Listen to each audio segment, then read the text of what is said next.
কোনো সুস্থ স্বাভাবিক মানুষের পক্ষে এই কাজ করা সম্ভব না। মেজাজটা এত খারাপ হচ্ছে।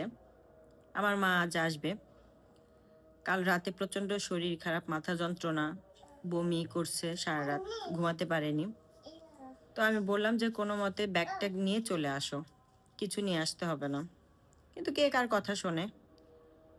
একটু আগে আসলো, মন্ত্রপাপা নিচে নিতে গেছে, গিয়ে দেখে ৩ টা বস্তা। টেনে নিয়ে আসতে পারছে না। এই তো পেছনে দেখা যাচ্ছে এই তো দুধ।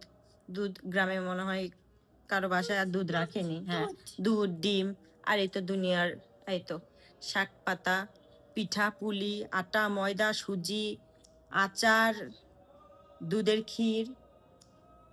এই তো এখানে আছে হাঁসের মাংস। আচ্ছা না হয় বুঝলাম জামাই হাঁসের মাংস খেতে চেয়েছে, ওটা নিয়ে আসলো। ওটা নিয়ে চলে আয়। না, তা তো করবে না। তারপরে এই তো গুড়, খেজুরের গুড়, লালি নিয়ে আসছে। এখানে এসে পিঠা বানালেই তো হয়। তা করবে না। মানে আমার মা আমার কোনো কথা শুনবে না। যতবার ওকে বলি যে খালি হাত পা নিয়ে চলে আসবে শুধু কাপড়ের ব্যাগ নিয়ে। জীবনেও এটা করাতে পারিনি।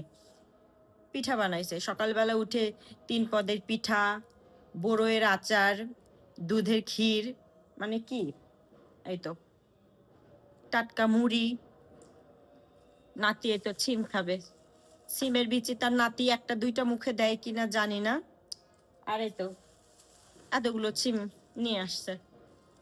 হুম, এই তো এখানে আছে খেসারি শাক, এটা আছে কলমি শাক, এখানে আছে আলু শাক, তারপরে বথুয়ার শাক, এখানে আছে খেসারি শাক, এখানে আছে কচু শাক।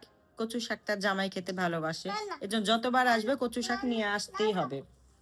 তারপরে এই তো দেশি লেবু, তারপর আলু, পেঁয়াজ।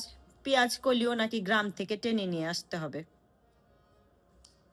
আমি বলে দিই, আমি জানি আমার মা কোনো জিনিস ছাড়ে না। মানে এজন্য আমি বারবার বলে দিই কিছু নিয়ে আসো না জানো, কিন্তু না। তারপর কি আটা, এই তো দুধের ক্ষীর, লালি, ওখানে কি আছে ওটা তো ডিম। উফ, আমার আর কার কার মা আছে? জানি সবার মাই নিয়ে আসে,